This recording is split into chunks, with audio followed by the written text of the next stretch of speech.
Students, आज हम अपने नेक्स्ट लेक्चर में करने जा रहे हैं थर्मोडायनेमिक प्रोसेस। थर्मोडायनेमिक प्रोसेस होता क्या है?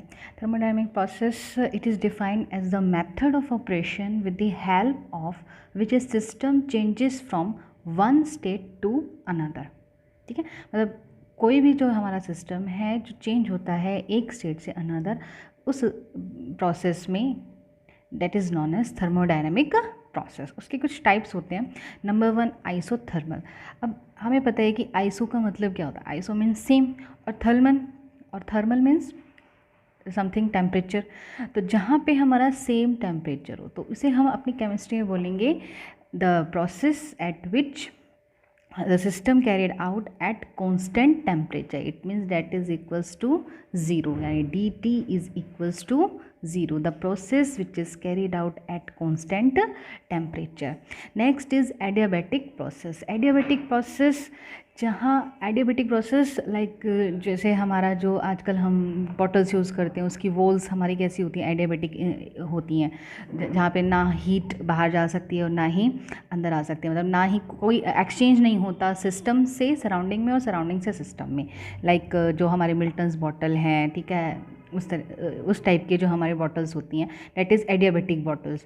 तो एडियाबेटिक प्रोसेस में क्या होता है? The process which is carried out in a system under such condition that no exchange of heat takes place between the system and surrounding, that is called adiabatic process. System and surrounding के बीच में मैंने बताया था कि ये हमारा system है और ये हमारा सारा क्या हो गया, सराउंडिंग। ठीक है, और ये हमारी क्या होगी, बाउंड्री। तो यहाँ से सिस्टम और सराउंडिंग के बीच में कोई भी हमारा जो एक्सचेंज है वो ना हो, तो उस प्रोसेस को हम कहते हैं एडियाबेटिक प्रोसेस। और जब कोई एक्सचेंज होगा ही नहीं तो उसमें हम कहेंगे D Q is equals to 0। In this process the temperature of the system can change. इस प्रोसेस में टेम्परेचर चेंज हो सकता है, ठीक है, वो हम आने वाले लेक्चर्स में क्लियर करेंगे। एडियाबेटिक प्रोसेस जो हम जूल्स लॉ या जूल थॉमसन इफेक्ट पढ़ेंगे उसमें बहुत अच्छे से समझाया हुआ है एडियाबेटिक प्रोसेस को। नेक्स्ट, अब उसमें जो हम हीट की बात करते हैं तो हीट हमने ऑर्गेनिक में भी पढ़ रखी है कि एक हमारी होती है एक्सोथर्मिक, ठीक है, और एक हो सकता है हमारा एंडोथर्मिक। ठीक है, एक्सोथर्मिक प्रोसेस और एंडोथर्मिक। अब एक्सोथर्मिक प्रोसेस में क्या होता है? Exothermic process, the heat evolved will remain in the system and temperature of the system rises. ठीक है, और endothermic, if the adiabatic process is endothermic, the heat required is supplied by the system itself and hence the temperature of the system falls. ठीक है, तो ये हमारे exothermic और endothermic process हो गए। नेक्स्ट है हमारा isochoric process. Isochoric process, it is a process during which the volume of the system is kept constant. इस सिस्टम का हमारा वॉल्यूम क्या हो जाएगा, constant. It means dV is equals to 0। Next है हमारा आइसोबारिक प्रोसेस। आइसोबारिक प्रोसेस में क्या होता है? It is a process during the pressure of the system is kept constant. It means जो इस सिस्टम का प्रेशर होगा dP is equals to 0। Clear?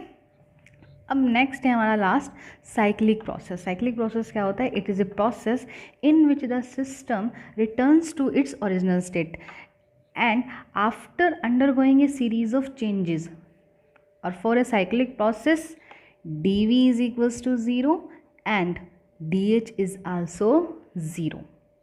ठीक है, अब कहोगे कि कैसे?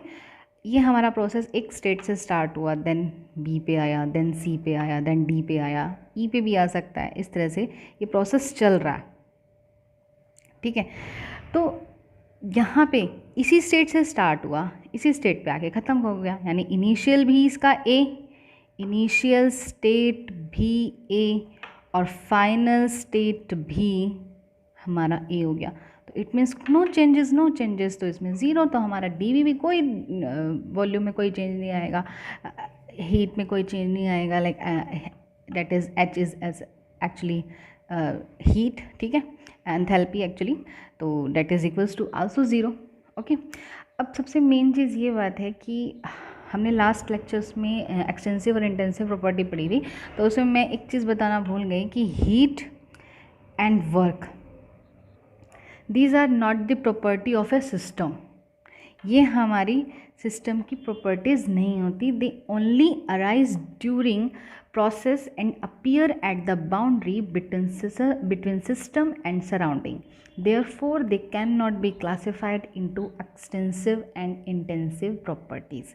मतलब ये हमारे जब कोई सिस्टम काम करता है तब ये हमें दिखती हैं, हीट इवॉल्व होगी या हीट हमें सब सिस्टम में देनी होगी, तो तब ये हमें अपीयर होते हैं, या सराउंडिंग से वर्क डन होगा तो वो भी सिस्टम करेगा, on the by the work done होगा, मतलब सिस्टम वर्क करेगा या उसके ऊपर हम काम करेंगे। तो ये सारे हमें तभी दिखते हैं जब हमारा सिस्टम काम कर रहा हो, जिसकी हमें स्टडी करनी है वो हमारा सिस्टम काम कर रहा हो, तभी ये दोनों हमारे हीट और वर्क अपीयर होते हैं। ये ना इस तरह के ये फंक्शन नहीं है जिसको हम एक्सटेंसिव और इंटेंसिव प्रॉपर्टी में डिफाइन कर सकें, ठीक है। तो they are not classified into extensive and intensive properties. तो आज हमने थर्मोडाइनमिक प्रोसेस की हैं। नेक्स्ट हम करेंगे हीट कैपेसिटी, जो बहुत इंपॉर्टेंट टॉपिक है थर्मोडाइनमिक का। तो बहुत जल्द आपको ये हीट कैपेसिटी का जो टॉपिक है वो मिल जाएगा। तब तक के लिए रिवाइज करते रहिए, पढ़ते रहिए।